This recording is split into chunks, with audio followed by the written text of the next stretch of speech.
तो गाइस, तो आज हम लोग बैक्टीरियोफेज के बारे में स्टडी करेंगे। आप लोग बैक्टीरियोफेज को बहुत ही ध्यान से समझिएगा, क्योंकि इससे रिलेटेड बीएससी फर्स्ट ईयर में बहुत सारे क्वेश्चन पूछे जाते हैं, जिसमें मतलब ऐसा पूछा जाता है कि वायरस के लाइफ साइकिल के बारे में समझिए, बैक्टीरियोफेज के लाइफ साइकिल को समझिए, बैक्टीरियोफेज के स्ट्रक्चर के बारे में समझिए, बैक्टीरियोफेज के ऊपर टिप्पणी लिखिए। ऐसे बहुत सारे क्वेश्चन पूछे जाते हैं, इसलिए आप लोग उसको ध्यान से समझिएगा।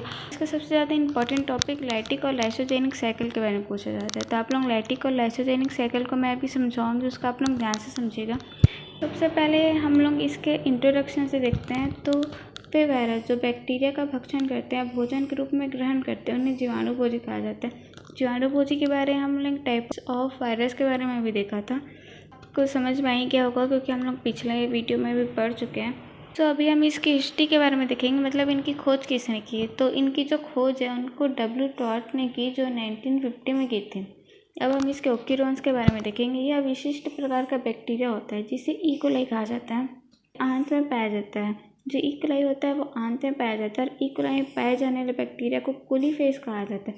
मतलब इकोलाई में जो बैक्टीरिया पाए जाते हैं उन्हें कोलीफेज कहा जाता है, और इस बैक्टीरिया में जो बैक्टीरियोफेज अटैक करता है।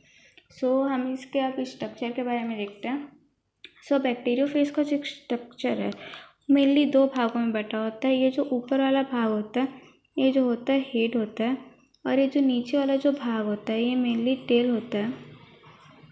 तो ये जो हेड होता है यह बहुफलकी होता है, मतलब आपको ऐसे स्ट्रक्चर के रूप में दिखाई दे ही रहा है। ये जो होता है क्रिस्टल के रूप में, मतलब क्रिस्टल की संरचना हो सकता है, इस नॉर्मल स्ट्रक्चर के रूप में भी हो सकता है, मतलब सभी बुक में अलग अलग दिया हुआ है। तो इसका जो हेड होता है वो प्रोटीन का बना होता है, और जो इसके जो हेड होता है इसके अंदर में पाया जाता है डीएनए, जो एक होता है न्यूक्लिक एसिड।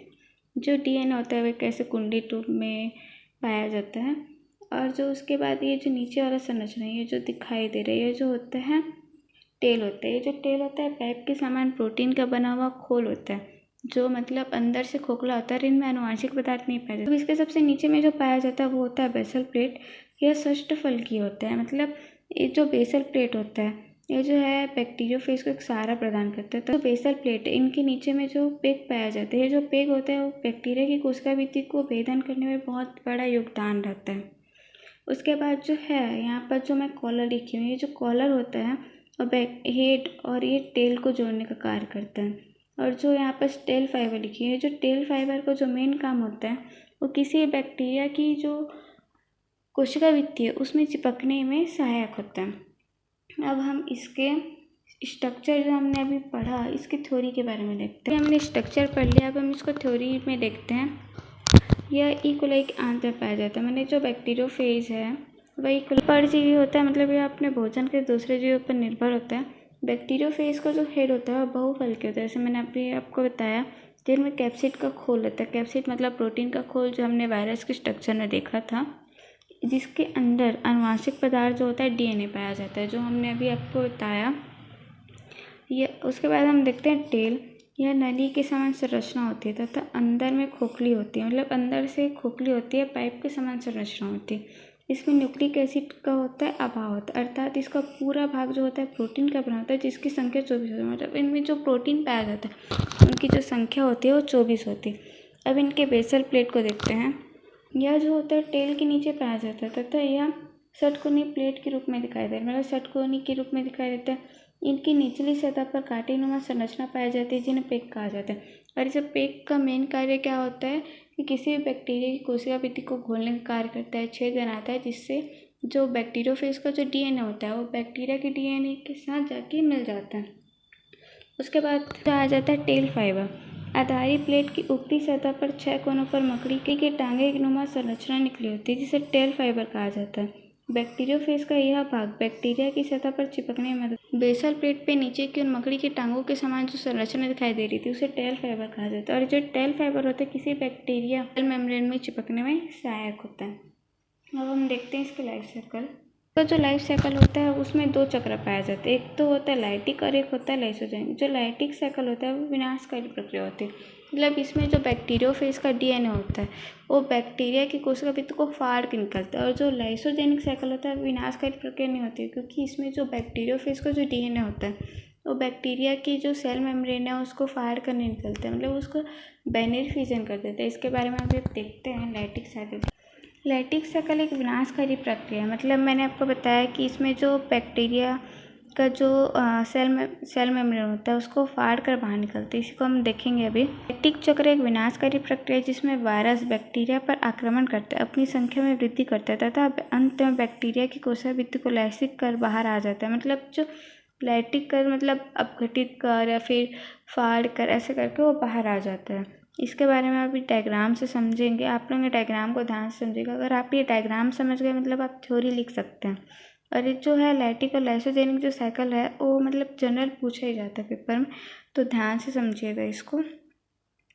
इसमें जो ये जो होता है ये बैक्टीरियोफेज होता है। ये जो बैक्टीरियोफेज होता है बैक्टीरिया की कोशिका भित्ति पे आके चिपक जाता है, अपने टेल फाइबर की सहायता से आके चिपक जाता है। उसके बाद यहाँ पर जो है ये बैक्टीरियोफेज का डीएनए और ये जो है यहाँ पर जो है अटैचमेंट की क्रिया होती है। मतलब यहाँ पर जो बैक्टीरियोफेज और बैक्टीरिया के साथ आके मिल रहा है मतलब अटैचमेंट हो रहा है। उसके बाद यहाँ पर जो है बैक्टीरियोफेज जो है यहाँ पर अपने पेग मतलब बेसल प्लेट पाया जाता है, बताई थी। बेसल प्लेट में जो पैक पाए जाते हैं उनकी सहायता से जो है बैक्टीरिया के जो कोशिका भित्ति है उसको घोलता है और वहाँ पर बैक्टीरियोफेज के डीएनए को अंदर जाने के लिए रास्ता बनाता है। इसके बाद फिर जो है यहाँ पर देखिए यहाँ पर पैक की सहायता से यहाँ पर छेदा हो गया है, मतलब घटित होने के बाद जो यहाँ पर बैक्टीरियोफेज का डीएनए है वो यहाँ पर बैक्टीरिया के डीएनए के पास जा रहा है। अब यहाँ पर देखिए कि क्या हो रहा है कि ये बैक्टीरियोफेज का डीएनए और ये बैक्टीरिया का डीएनए। बैक्टीरियोफेज का डीएनए क्या कर रहा है कि जो बैक्टीरिया की डीएनए उसको बहुत से खंडों में अपघटित कर रहा है तथा बैक्टीरिया के जो पूरे सेल है उसमें सिर्फ अपना ही मतलब स्थायित्व बना रहा है, अपना पावर लगा रहा है उस पर। अब बैक्टीरिया के जो सेल है उसके जो मतलब सेल के अंदर जो इसके डीएनए उसके पूरे मतलब अस्तित्व को ख़त्म कर रहा है। अब जो बैक्टीरियोफेज का जो डीएनए है वो क्या कर रहा है कि यहाँ पर वो अपनी संख्या को बढ़ा रहा है। अपनी संख्या को बढ़ाने के साथ जो अपने पार्ट्स जैसे प्रोटीन का भाग उसको भी बनाते जा रहा है। अभी यहाँ पर क्या कर रहा है कि यहाँ पर से अपने भाग का मतलब जो प्रोटीन का भाग है जैसे लेग हो गया, बेसल प्लेट हो गया, पैक्स हो गया, ये सबको यहाँ पर अपने भाग को जोड़ रहा है मतलब पैकिंग कर रहा है। उसके बाद यहाँ पर क्या कर रहा है कि यहाँ पर से पूर्ण बैक्टीरियोफेज जो यहाँ पर बना है वो बैक्टीरिया की कोशिका भित्ति को फाड़ कर वहाँ से निकल जाता है तथा एक स्वतंत्र बैक्टीरियोफेज में बन जाता है। और ये जो स्वतंत्र बैक्टीरियोफेज होता है फिर मतलब दूसरे बैक्टीरिया को जाके इन्फेक्ट करता है और उनको फिर मतलब ये साइकिल बार बार रिपीट होते रहता है।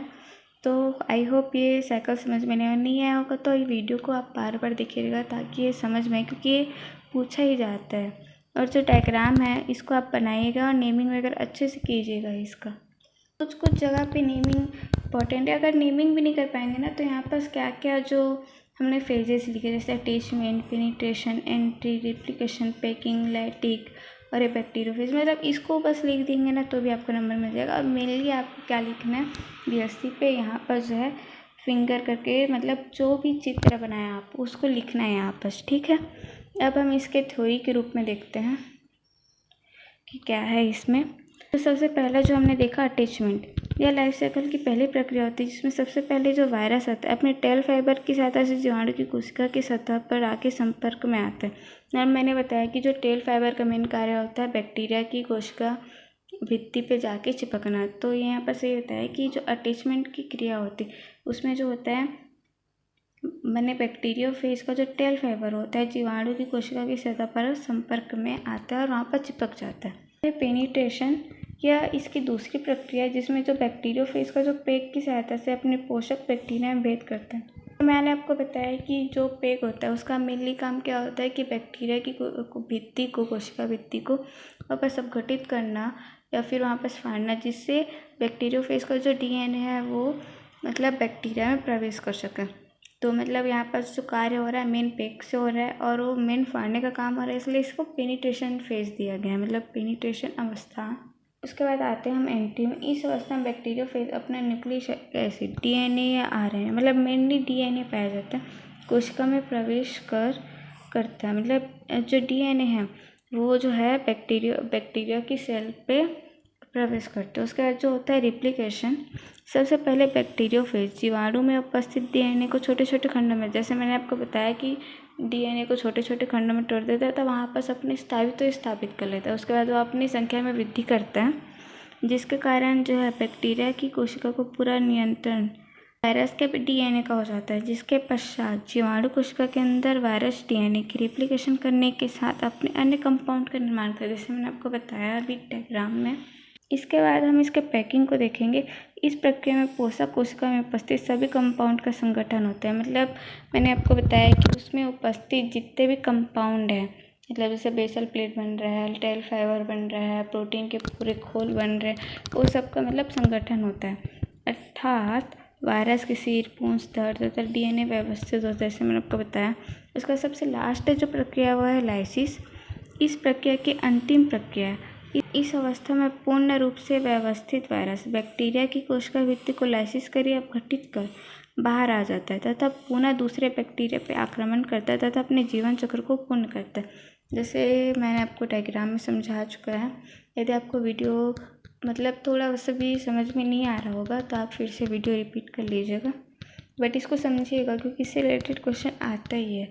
अभी 2023 में भी इससे रिलेटेड क्वेश्चन आया था। अब हम इसका लाइसोजेनिक साइकिल देखते हैं।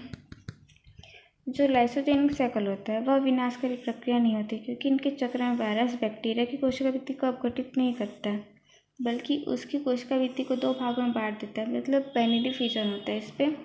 यह प्रक्रिया T2 या लैम्डा फेज के द्वारा होती है। मतलब लैम्डा फेज में बैक्टीरियोफेज की जगह हम लोग लैम्डा फेज शब्द का उपयोग करेंगे। हम इसमें डायग्राम से पहले समझते हैं, उसके बाद हम बाद में आगे थ्योरी को देखेंगे। तो इसमें जो मेनली डायग्राम है, इसमें जो ये वाला जो स्ट्रक्चर है जो है बैक्टीरिया का है, और इसके जो बीच में गोलानुमा संरचना है बैक्टीरियल डीएनए। इसमें जो है बैक्टीरियोफेज आया, इसमें अटैचमेंट हुआ। अटैचमेंट डबल फाइबर की सहायता से वह बैक्टीरिया की कोशिका भित्ति में आके चिपक गया तथा अपने बेसल प्लेट में प्रेजेंट पैक की सहायता से वह बैक्टीरिया की कोशिका भित्ति को खोला। उसके बाद वहाँ से अपने डीएनए को एंटर करा। डीएनए का यहाँ पास एंट्री हो रही है। अब यहाँ पास जो है बैक्टीरियोफेज का डीएनए और यहाँ पास बैक्टीरिया का डीएनए। ये जो बैक्टीरियोफेज और बैक्टीरिया का डीएनए 2 खंडों में टूट जाता है। मतलब ये बैक्टीरियोफेज का डीएनए कंप्लीट, और ये जो बैक्टीरिया का डीएनए ये जो है 2 खंडों में टूट जाता है तथा इसमें जो है ये जो बैक्टीरियोफेज का डीएनए एक बैक्टीरिया के डीएनए के साथ, एक बैक्टीरिया का डीएनए एक बैक्टीरियोफेज के डीएनए के साथ जाके मिल जाता है। मतलब यहाँ पर जो है मतलब ऐसे जो मिलता है ये एक बैक्टीरियोफेज का डीएनए, एक बैक्टीरिया का डीएनए, एक बैक्टीरिया का डीएनए और बैक्टीरियोफेज का डीएनए, ये जो आपस में मिलते हैं उसका प्रोफेज स्टेज कहा जाता है। तो यहाँ पर आपस में मिल गया। ये जो है बैक्टीरियोफेज का डीएनए, ये बैक्टीरिया का डीएनए, और ये भी बैक्टीरियोफेज का डीएनए और ये भी बैक्टीरिया का डीएनए। तो यहाँ पर जो है मैंने पल्पर और बाउंड से प्रेजेंट किया, बट आपको यहाँ पर क्लियरिटी समझ में नहीं आई होगी। अब यहाँ पर जो है आगे जाके जो है यहाँ पर बाइनरी फिजन होता है। बाइनरी फिजन इसलिए होता है क्योंकि हमने यहाँ पर देखा कि विनाशकारी प्रक्रिया नहीं होती, तो इसलिए यहाँ पर बाइनरी फिजन होता है। 2 खंडों में आराम से टूट जाता है। तो यहाँ पास बाइनरी फिजन होकर 2 सेल्स यहाँ पास बन जाते हैं, जिसमें बैक्टीरिया का डीएनए और बैक्टीरियोफेज दोनों का डीएनए प्रेजेंट होता है। अब हम इसके थ्योरी को देखेंगे। इसमें मैं फिंगर लिखना भूल गया, आप लोग यहाँ पास फिंगर लिख लीजिएगा। बाद हम इसके थ्योरी पे जाते हैं। तो इसके थ्योरी जो है जिसमें सबसे पहली प्रक्रिया होती है अटैचमेंट की होती है। तो यह सबसे पहली प्रक्रिया होती है। इसमें लैम्डा फेज अपने टेल फाइबर की सहायता से जीवाणु की कोशिका में चिपक जाता है, जैसे मैंने आपको भी समझाया। उसका प्रेजेंटेशन। यह दूसरी प्रक्रिया होती है जिसमें लैम्डा फेज अपने बेसल प्लेट की सहायता से जीवाणु कोशिका में छेद करता है। मतलब मैंने बताया बेसल प्लेट में प्रेजेंट जो पेग होता है वो जो है बैक्टीरिया की कोशिका भित्ति को मतलब छेद करते हैं तथा रास्ता बनाते हैं बैक्टीरियोफेज के डीएनए को अंदर जाने के लिए। उसके बाद एंट्री होती है। इस प्रक्रिया में लैम्डा फेज अपने डीएनए जीवाणु की कोशिका में छोड़ देता है तथा यह जो डीएनए होता है डीएनए के मतलब जीवाणु के डीएनए के साथ जुड़ जाता है तथा इसे प्रोफेज कहा जाता है। मतलब जो डीएनए होता है वह मतलब बैक्टीरिया के डीएनए के साथ जाके जुड़ जाता है, जिसे प्रोफेज कहा जाता है। उसके बाद होता है लास्ट स्टेज जो होता है बाइनरी फिजन। इस प्रक्रिया में लैम्डा फेज रिप्लिकेशन न कर जीवाणु का भित्ति को लाइसिस किए बिना ही उसे 2 समान भागों में बांट देता है, इससे बाइनरी फिजन। और बाइनरी फिजन में क्या होता है कि कोई सेल होते हैं वो अनुकूल या प्रतिकूल परिस्थिति में 2 समान भागों में विभक्त हो जाती है। तो आप लोग को ये वीडियो समझ में आएगा। आपको मतलब ये लाइसिस और लाइसोजेनिक साइकिल को कैसे ना समझना ही होगा, क्योंकि इससे क्वेश्चन पूछे ही जाते हैं। बहुत इंपॉर्टेंट टॉपिक है, आप लोग इसको समझ लीजिएगा। अब मिलते हैं नेक्स्ट वीडियो में।